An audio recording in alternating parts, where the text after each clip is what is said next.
Welcome to this video. I'm Kasawa, here to take you through an introduction to Access VBA, that's Visual Basic for Applications. You will learn how to easily create your first working program, even if you've never written a line of code before. By the end of this video, you will have your own login form that requires a username and password before anyone can access your database. This tutorial comes straight from the requests many of you have shared in the comments. Like Angel M. Alvarez from Puerto Rico, you asked for a video on how to create a user login and password system in Access so that the Access interface stays hidden from users. I will be covering the foundations you need to make tasks like that possible. So Angel and many others who asked a similar question, this is for you. We will dive into the VBA Editor, create your first message box, and continue to create a login form which prompts the user to enter username and password before they can view or modify the data in the Access database. So just open Access on your PC and follow along. Before we get deep, smash that subscribe button and turn on the notification bell so that you always be the first to know each time I publish these tech tutorials. Ladies and gentlemen, now we are going to create a login form like this one. So let's jump right into the video. Let's first create a table that contains login details of users for our Access database. Users that do not exist in this table won't access or modify the database. Go to Create, Table Design, and create table fields. Let's start with user ID and make it auto number. Capture the first name and last name, which are both short text. Get username and password as well. Declare their data types as short text. Please note that the data types I'm declaring are highly dependent on the kind of data I'm going to enter. This table can contain many more fields, but these are the basic ones we need for you to follow this tutorial now. Declare user ID as primary key. Primary key is that field which uniquely identifies records in a database table. Save the table.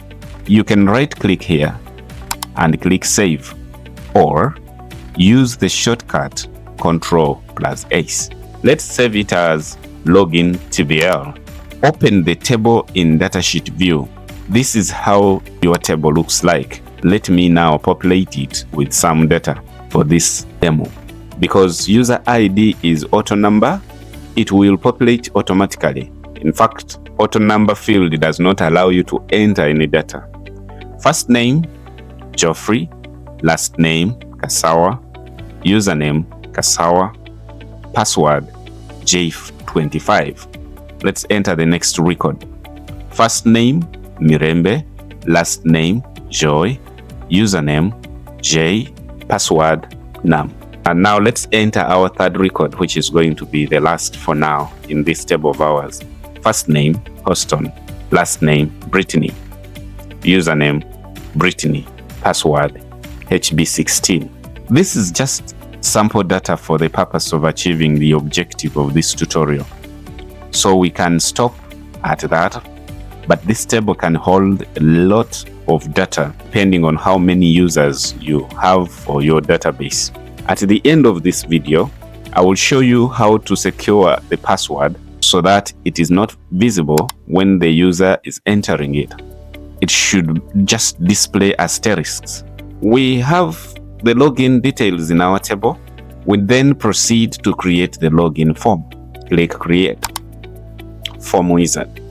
For now, let's take only first name. Select columnar. Click Next. What title do you want for your form?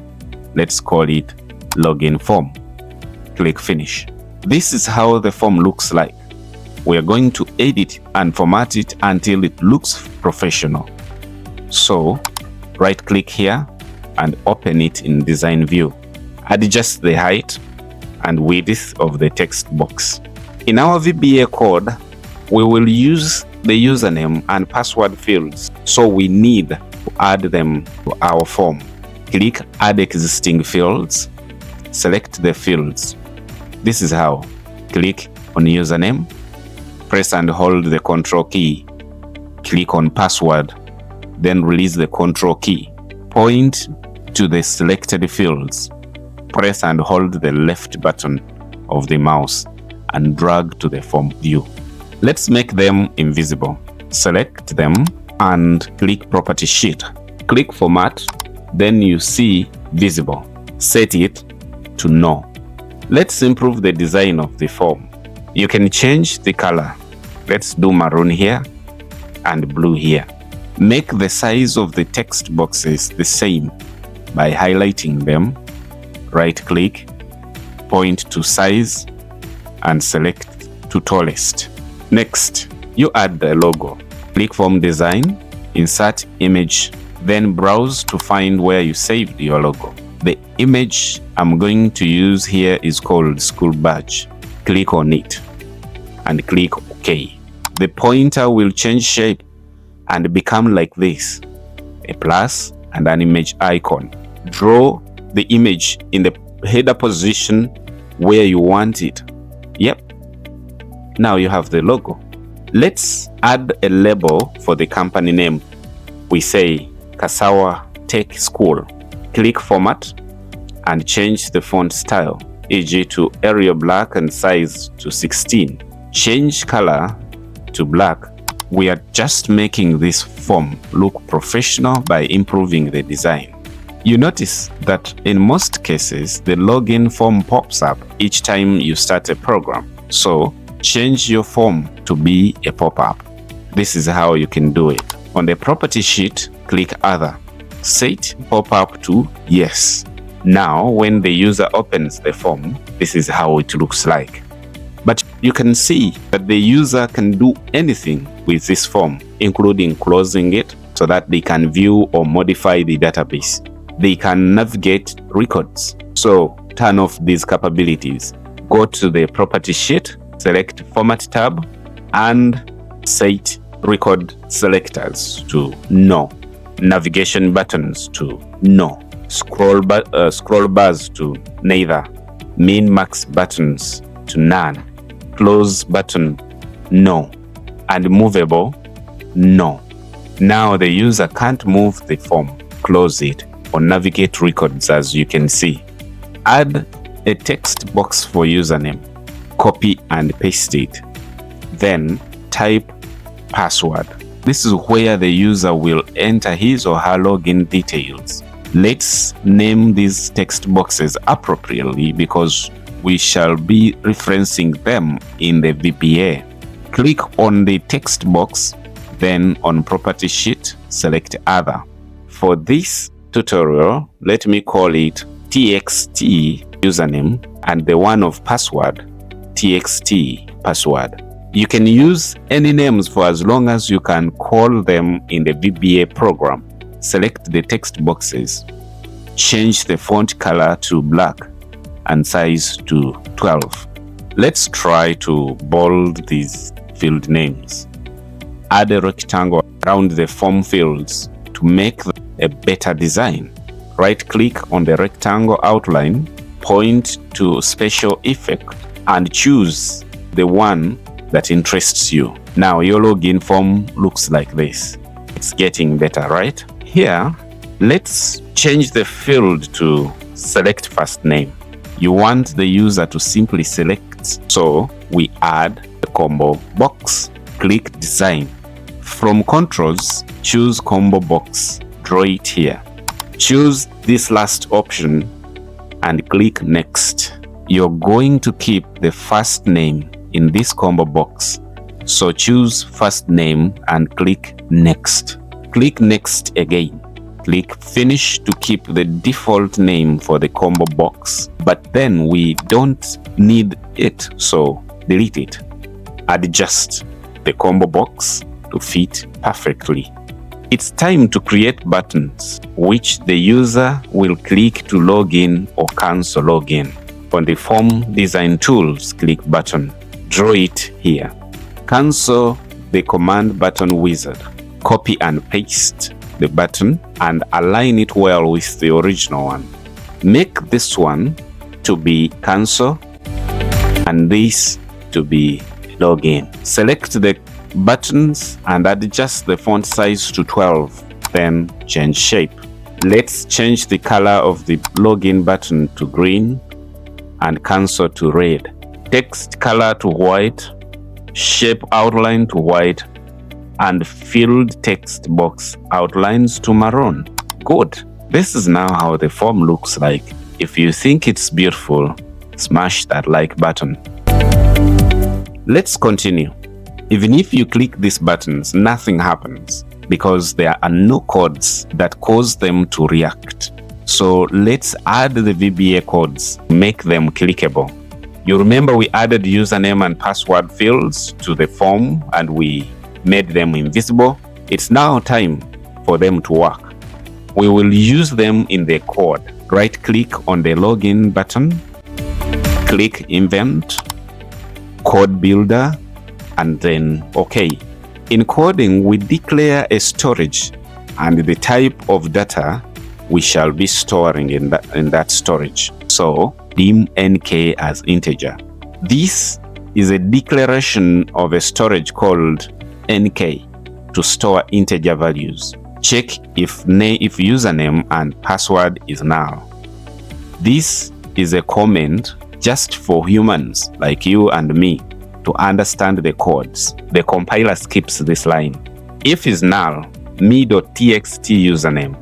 You remember we set the text box that will get the username from the user as txt username. Saying me.txt username means the txt username text box of the current form, and is null means is empty. Then nk equals message box. Please enter your username. VB critical, username blank. VB critical is that error message sign, which is a red circle with a white X in the center. Else if is null, me.txt password, then nk equal to message box. Please enter password. VB critical, password blank. Else, do command.beep. This causes the system beep sound. And if, let's check what happens to our form. We shall come back to continue with our code. Click login. Without entering anything, database says please enter your username with white X in a red circle. This is accomplished by the VB critical command, and the beep sound accomplished by the do command beep. Enter a username and click login again. This time it says please enter your password. Now enter the password and click OK to see what happens. Nothing, right? Only a beep sound. This is now accomplished by the end if. You've successfully written your first program in Access VBA. You realize Access does not check the correctness of the entered records. So let's go back to our code and modify it so that Access can check the correctness of the entered data. Delete this section that ends the code.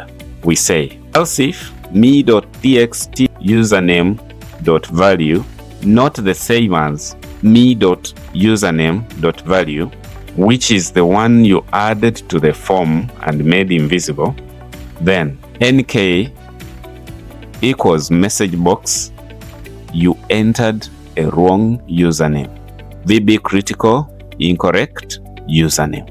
Else if me.txt password value is not the same as me.password value, which is the one you added to the form and made invisible. Here we are comparing, we are asking the VBA codes to compare the values. The value that is entered by the user, and then it compares that value with the value which we stored in the login table. If they are not the same, it returns an error. But if they are the same, it takes you to the next step. Then NK equals message box, you entered a wrong password. VB critical, incorrect password.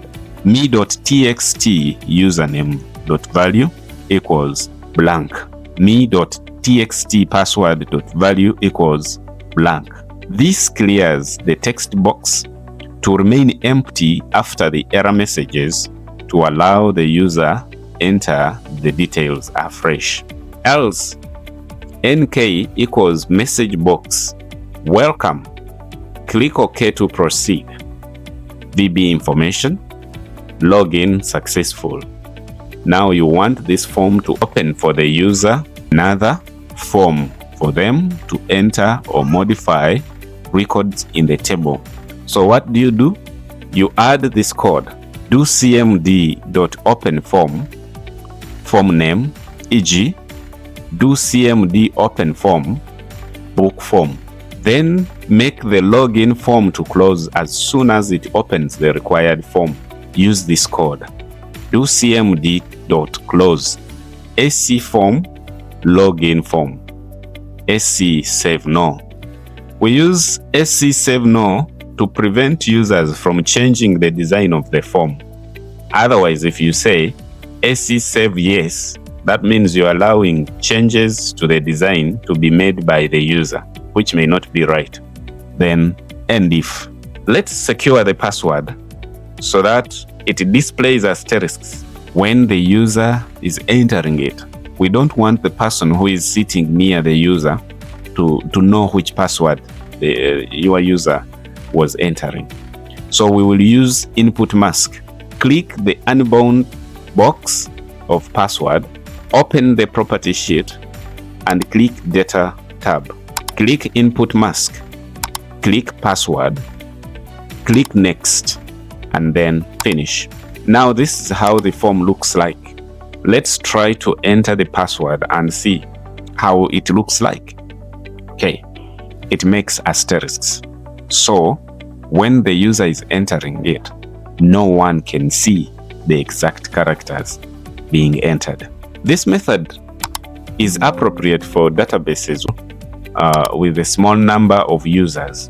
But if you have a long list of users and you want a method which is appropriate for that long list of users, just type the word long in the comments. Okay, to continue getting these free tech tutorials, subscribe and turn on the notification bell so that you will always be notified whenever I publish a video. We meet in the next one.